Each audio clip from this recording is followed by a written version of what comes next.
Hello everyone, welcome to my channel. Today we are going to do ADR. ADR again is one of the topics which is going to come in your legal studies CUET.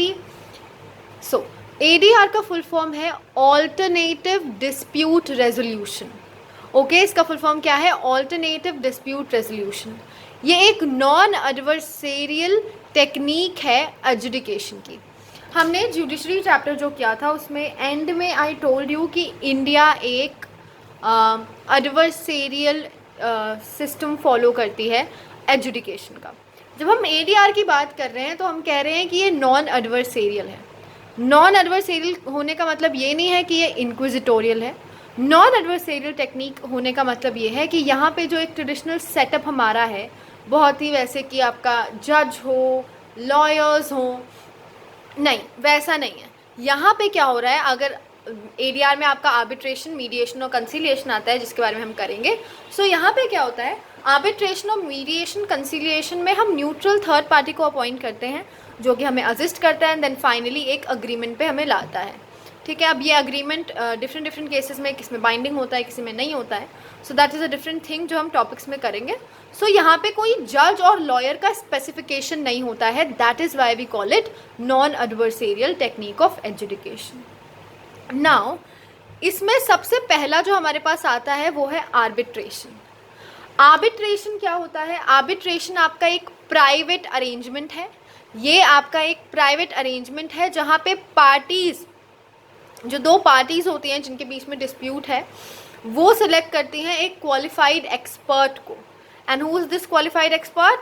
इस qualified expert को हम arbitrator कहते हैं जब वो appoint हो जाए. ठीक है, अब आर्बिट्रेशन का जो भी डिसीजन होता है वो बाइंडिंग होता है.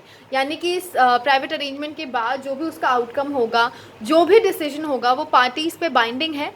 एंड इसी बाइंडिंग जो हमारा पूरा है इसे हम क्या कहते हैं? Arbitral award. Decision given by the arbitration, that is your arbitral award. Now when we talk of arbitration, there are different types of arbitration. All right, we have international commercial arbitration, domestic arbitration, foreign arbitration, ad hoc arbitration, institutional arbitration, statutory arbitration. Doing all of this one by one. So first of all we talk of domestic arbitration. Domestic arbitration क्या है? एक ऐसा arbitration जहाँ पे parties कौन है? Indian parties है, जहाँ पे आपका प्लेस ऑफ आर्बिट्रेशन भी इंडिया है एंड जो रूल अप्लाई कर रहे हैं वो भी इंडियन रूल्स हैं.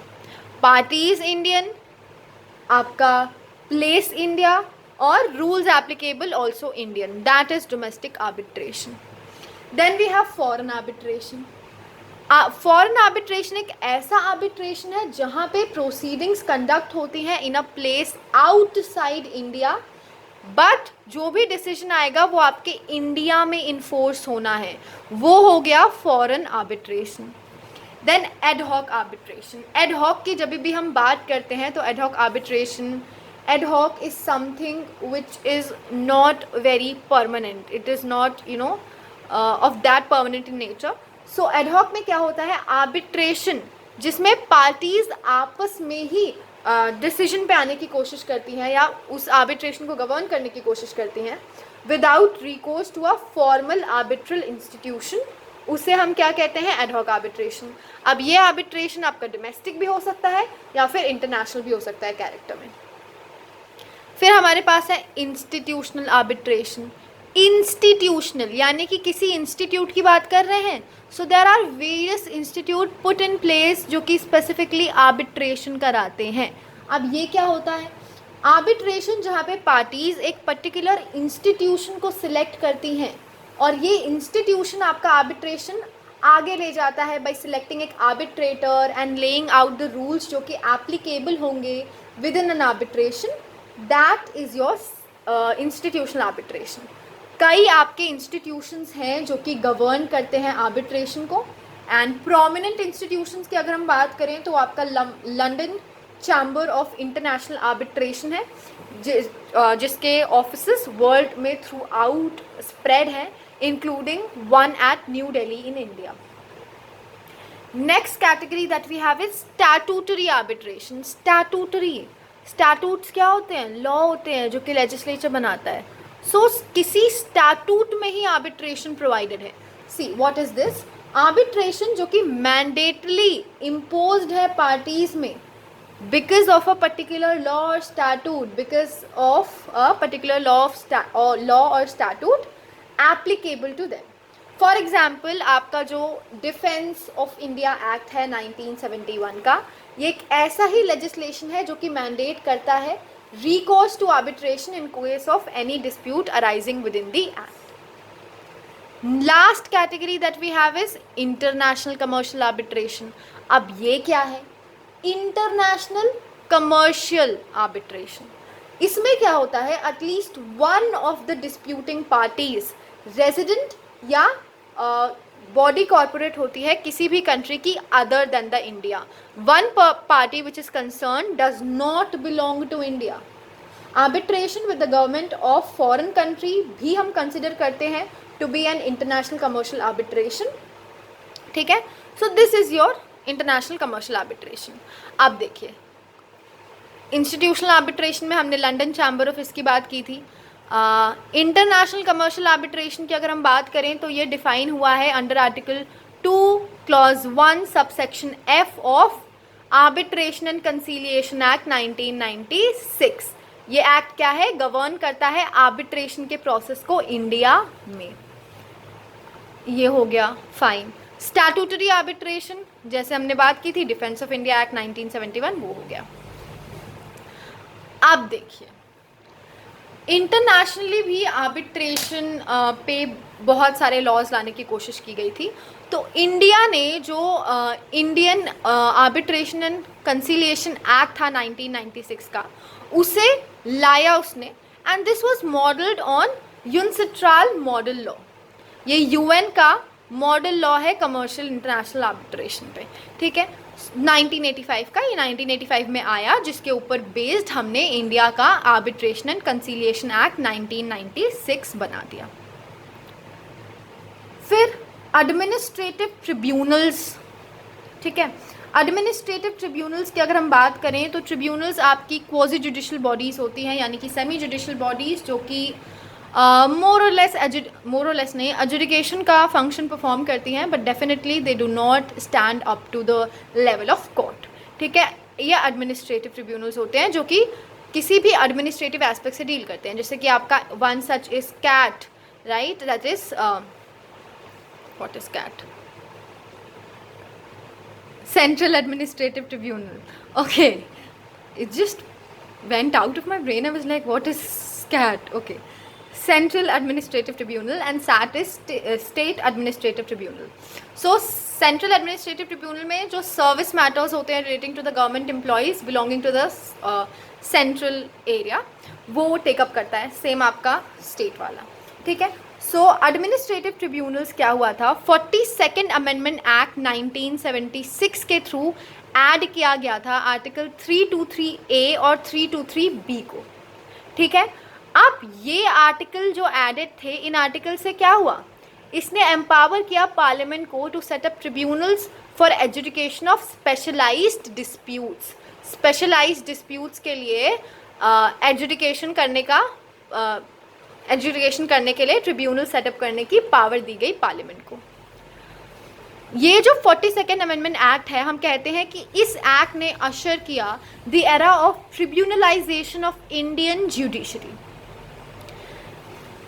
इस अमेंडमेंट एक्ट को देखते हुए आपका एडमिनिस्ट्रेटिव ट्रिब्यूनल एक्ट 1985 का आया, जिससे आपके कैट और सैट सेटअप हुए. कैट की 17 रेगुलर ब्रांचेस हैं, जिसमें 15 आपकी प्रिंसिपल सीट्स हैं हाई कोर्ट की, एंड 2 आपको देखने को मिल जाएंगी जयपुर और लखनऊ में. अपील्स अगेंस्ट एडमिनिस्ट्रेटिव ट्रिब्यूनल के orders lie before the division bench of the concerned high court. हमने किया था what is the division bench, what is the constitutional bench, last chapter that we covered judiciary में. Do check that out. Now we move forward to mediation. Alright. Parties appoint करती हैं neutral third party को. Parties appoint करती हैं neutral third party को and this neutral third party facilitates the mediation process. facilitate कर रहा है, ठीक है, यानी कि बेसिकली दोनों पार्टीज शांति से अपना डिस्प्यूट को रिजॉल्व कर पाएँ उसके लिए केवल फैसिलिटेट कर रहा है, कि फैसिलिटेटिंग एजेंसी है, in order to assist the parties in achieving an acceptable agreement, ठीक है, ताकि पार्टीज को हेल्प हो सके कि वो एक अग्रीमेंट पे आ सकें which is acceptable to both. अब इससे जो भी डिसीजन आएगा, जो भी आउटकम होगा, वो पार्टीज पे बाइंडिंग नहीं होता है. अगेन आपके मीडिएशन के भी कई टाइप्स हैं which you can see in my notes. Evaluative mediation, facilitative mediation, then transformative mediation, then mediation with arbitration, and then we have online mediation, right? So first we talk of evaluative mediation. Evaluative mediation क्या होता है? Evaluative mediation के through हम parties को provide करते हैं उनके case के इवैल्यूएशन को, कि हाँ ऐसा ऐसा केस है, ऐसे ऐसे चीज़ें इन्वॉल्व हैं इसमें, एंड देन हम उन्हें डायरेक्ट करते हैं टुवर्ड्स एक सेटलमेंट, ठीक है. इवैल्यूएटिव मीडिएटर जो होता है उसका एक तरीके से आप कह सकते हैं एडवाइजरी रोल होता है, यानी कि ये इवैल्यूएट करते हैं स्ट्रेंथ और वीकनेसेस की of each sides argument, and कुछ प्रिडिक्शंस बनाते हैं कि अगर वो कोर्ट जाते हैं तो क्या होगा, एंड कोर्ट जाने पे ऐसा होगा, अगर उन्हें वो नहीं चाहिए तो वो यहाँ पे कोई एक म्यूचुअली अग्रीड आउटकम पे आ सके. Then facilitative mediation. Facilitative what is facilitative? Facilitate करना, facilitate, right. Facilitate is when you are actually trying कि हाँ ये हो जाए. सो फैसिलिटेटिव मीडिएटर्स बिल्कुल भी इवैल्यूएट नहीं करते हैं किसी केस को, ठीक है, और direct the parties to a particular settlement, ये दोनों काम नहीं करते हैं. इंस्टेड आपके जो फैसिलिटेटिव मीडिएटर होते हैं वो कॉन्वर्जेशन को फैसिलिटेट करते हैं, कि हाँ आप एटलीस्ट बैठ के दोनों पार्टी शांति से बात कर पाएँ, उसमें ना लड़ने लगे. सो यहाँ पे ये जो मीडिएटर्स होते हैं गार्डियन की तरह एक्ट करते हैं of the process. Facilitative mediator focused होते हैं on helping the parties to find a resolution to the dispute. Facilitative mediator further provides a structure and agenda for the discussion. Then we have transformative mediation. All right, this transformative mediation. अब transformative mediation practiced आपकी focus होती है on supporting environment and recognition shifts by allowing and encouraging deliberation, decision making and perspective taking. So basically यहाँ पे जो भी party लगता है कि हाँ दोनों पार्टी का इक्वल से नहीं हो रहा है या कोई भी प्रॉब्लम है इन द कॉन्वर्जेशन, तो दोनों पार्टी को इक्वली एम्पावर किया जाता है, एंड यहाँ पे उन्हें अलाउ एंड इंकरेज किया जाता है कि वो एक दूसरे के साथ डेलिब्रेट करें, डिसीजन बनाएं एंड पर्सपेक्टिव एक दूसरे को बताएं कि एक्चुअल में दोनों किस वे से उस चीज़ को देख रहे हैं, ठीक है. कॉम्पिटेंट ट्रांसफॉर्मेटिव मीडिएटर प्रैक्टिस करते हैं माइक्रो फोकस के साथ ऑन कम्युनिकेशन, कि हाँ वो कम्युनिकेट कर पाएँ, identifying opportunities for empowerment and recognition as those opportunities appear in the party's own conversation, and then उसमें respond करना in a way जो कि opening provide कर रहा है for a parties to choose what if anything there is to do with that. Now next बहुत ही अजीब सा टर्म लग रहा है, मीडिएशन विद आर्बिट्रेशन. अभी हमने बोला कि आर्बिट्रेशन का डिसीजन बाइंडिंग होता है, तो क्या मीडिएशन विद आर्बिट्रेशन का डिसीजन बाइंडिंग होता है? Let's see, mediation with arbitration क्या होता है.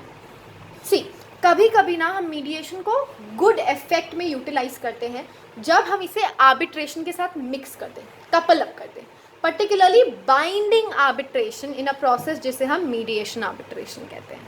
Process begins as a standard mediation, जहाँ पे क्या करते हैं, मीडिएशन में क्या हो रहा है, फैसिलिटेट किया जा रहा है in order to assist the parties in achieving an acceptable voluntary agreement. तो हम इसे चालू मीडिएशन की तरह करते हैं, बट अगर मीडिएशन फेल हो जाता है देन फाइनली आपके जो मीडिएटर हैं वो आर्बिट्रेटर बन जाते हैं, और अब जो वो डिसीजन देंगे वो बाइंडिंग होगा. तो मीडिएशन तो नॉन बाइंडिंग है, but mediation with arbitration is binding, because ये स्टार्ट होता है as mediation and it ends with the mediator becoming the arbitrator. Then the last type of mediation that we have is online mediation. Online mediation की अगर हम बात करें तो online mediation online technology का यूज़ करता है to provide disputants access to mediators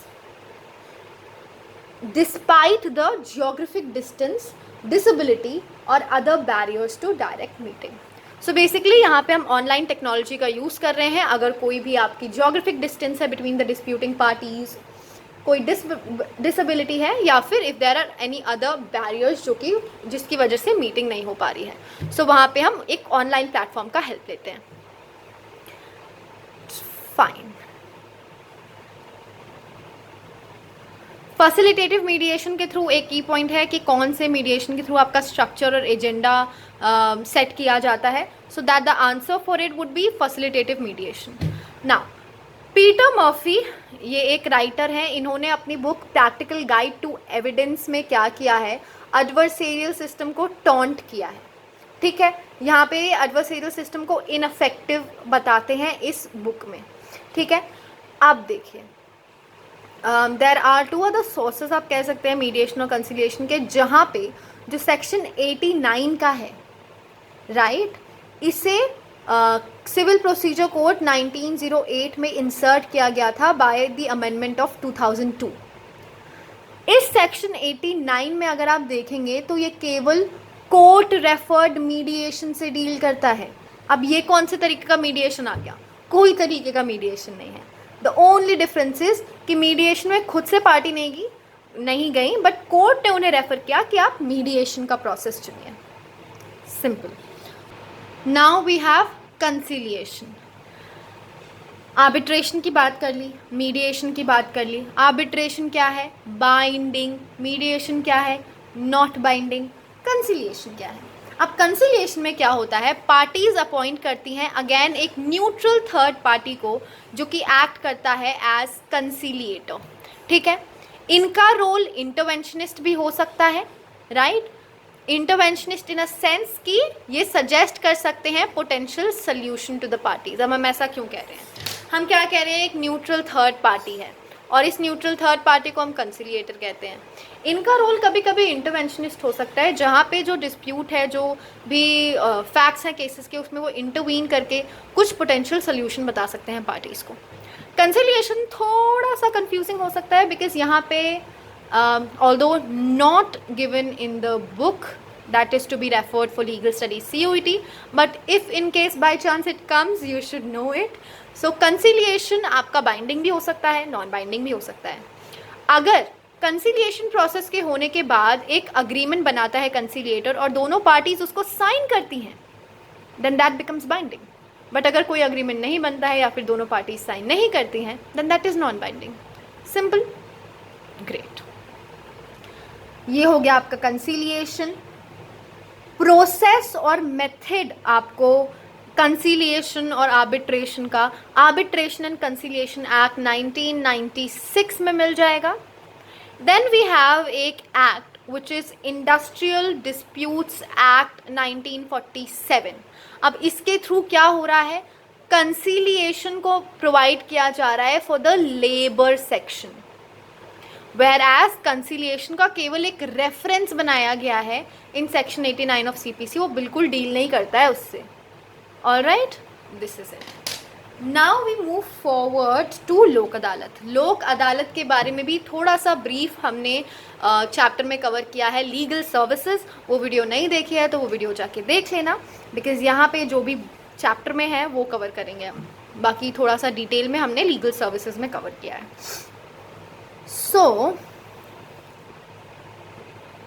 हमारा जो इंडिया है ना, बहुत सारे कॉन्ट्रीब्यूशंस इसने किए हैं, एंड एक इनोवेटिव इंडियन कॉन्ट्रीब्यूशन लीगल और जस्टिस एरिया में ग्लोबल लीगल ज्यूरिस्प्रूडेंस के लिए है पीपल्स कोर्ट, लोक अदालत। लोक अदालत जिसे हम पीपल्स कोर्ट कहते हैं। ठीक है, पहले हमारे पास न्याय पंचायत होती थी, फिर हमने क्या किया, इसको थोड़ा मॉडिफाई किया गया, एंड जो डिसीजन था न्याय पंचायत का, उन्हें कंसेप्चुअलाइज और इंस्टीट्यूशनलाइज कर दिया गया इन द फिलॉसफी ऑफ लोक अदालत। ठीक है, अब देखिए लोक अदालत क्या होती है, पीपल्स कोर्ट। ओके, लोक अदालत is presided over by a sitting या रिटायर्ड जुडिशियल ऑफिसर। ठीक है, लोक अदालत को कौन प्रिसाइड करता है, कौन चेयर करता है? सिटिंग या retired judicial officer such as the chairman with 2 other members, और ये 2 अदर मेंबर्स कौन होते हैं? एक लॉयर होता है, एक सोशल वर्कर होता है, ठीक है। एक एमसीक्यू जो कि आ सकता है, फर्स्ट एवर लोक अदालत कहाँ पे थी? जूनागढ़ में फर्स्ट एवर लोक अदालत ऑर्गेनाइज की गई थी 14 मई 1982 को। नाउ वी टॉक्ड ऑफ एक act, legal services authorities act 1987, back in the chapter legal services. So इस एक्ट में आपको कई प्रोविजन मिल जाएंगे ऑफ डिस्प्यूट सेटलमेंट थ्रू लोक अदालत। अब इसमें 2002 में, इस एक्ट में 2002 में एक अमेंडमेंट किया गया था जिसके बारे में भी हमने पुराने चैप्टर में बात की है।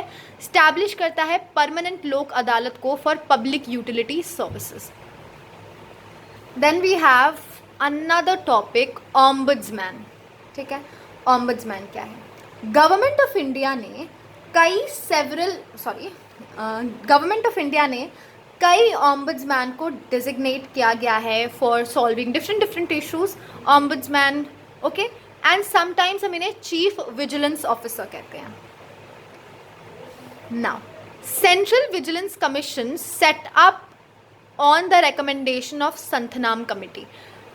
Yeah, a committee based question also came in CUET.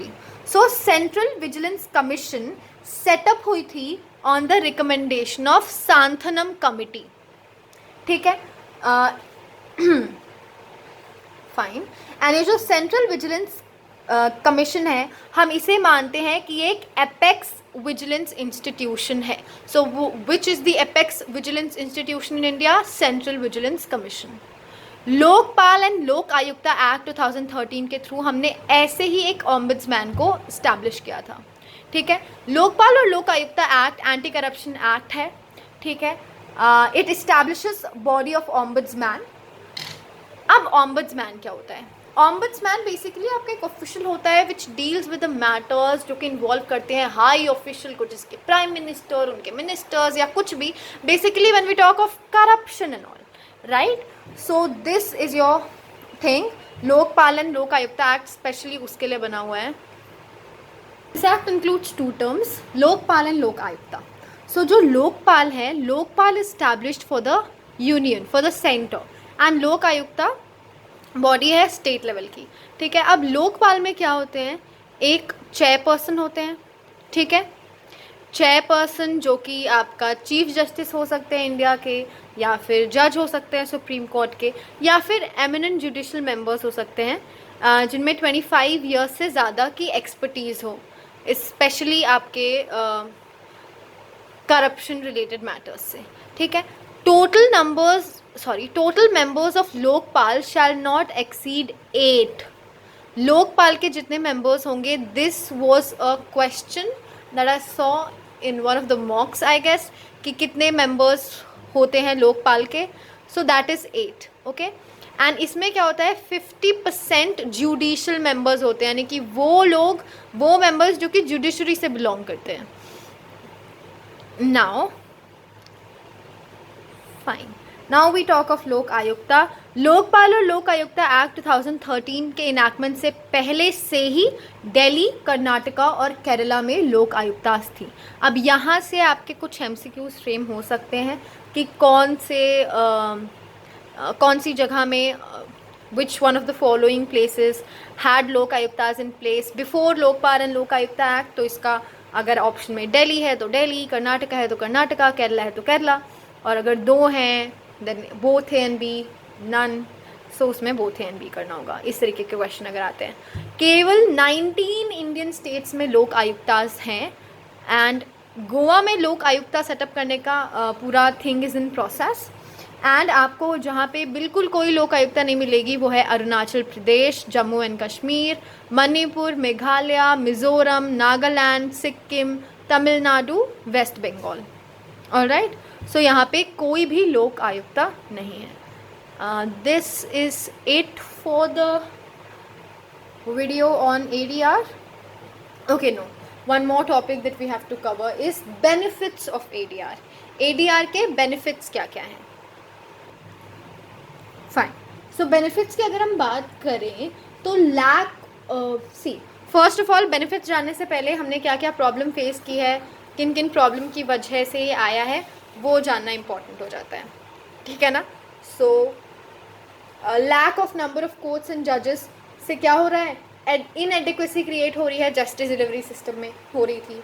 Increasing litigation भी हो रहा था इंडिया में due to increasing population, complexity of laws and obsolete continuation of some pre-existing legal statute. Then litigation का cost भी बढ़ता जा रहा था, increasing court fees, lawyers fees and incidental expenses and delay in disposal of cases, जिससे काफ़ी ज़्यादा pendency हो जा रही थी सभी कोर्ट्स में।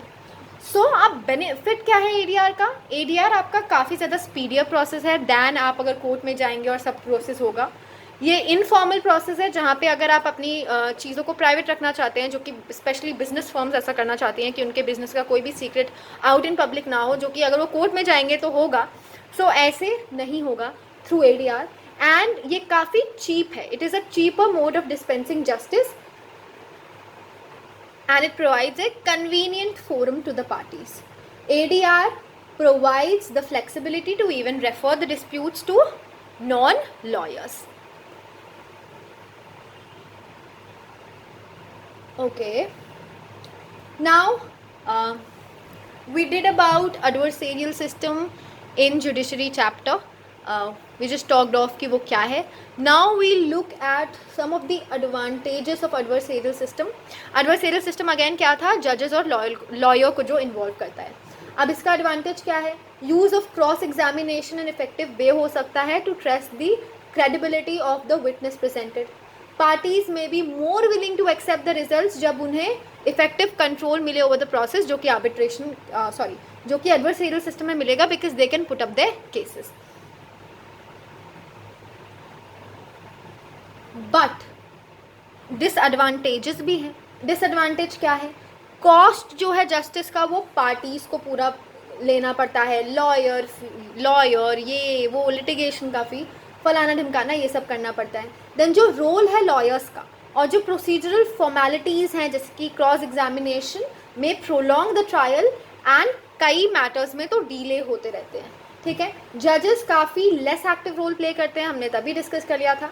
जज बिल्कुल भी ड्यूटी बाउंड नहीं है टू असर्टेन द ट्रूथ, उन्हें बस न्यूट्रली होकर इवेलुएट करना है मैटर को और एक जजमेंट पे आना है, ठीक है। अभी हमने बात की थी पीटर मर्फी की बुक की in the starting of this session. अब हमने थोड़ा सा ग्लिम्स दिया था इंक्विजिटोरियल सिस्टम का भी जुडिशरी चैप्टर में। सो इंक्विजिटोरियल में क्या होता है, जज का पूरा एक्टिव रोल होता है, जज ही इंक्वायर करते हैं, सब कुछ जज करते हैं।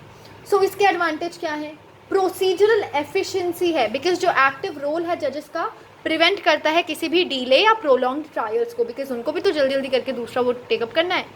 देन ये सिस्टम इक्वालिटी को प्रिजर्व करता है between the parties, as even the stronger party with more resources and expert lawyers may not be able to influence the जजेस।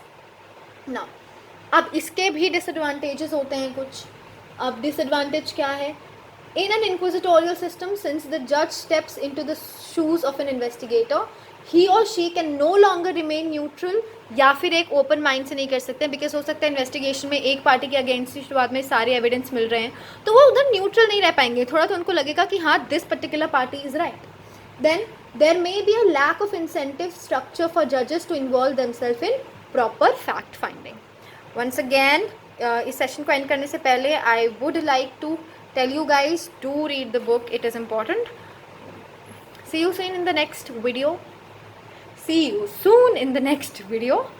And yeah, do tell me if you need me to cover any topic. Thank you for watching.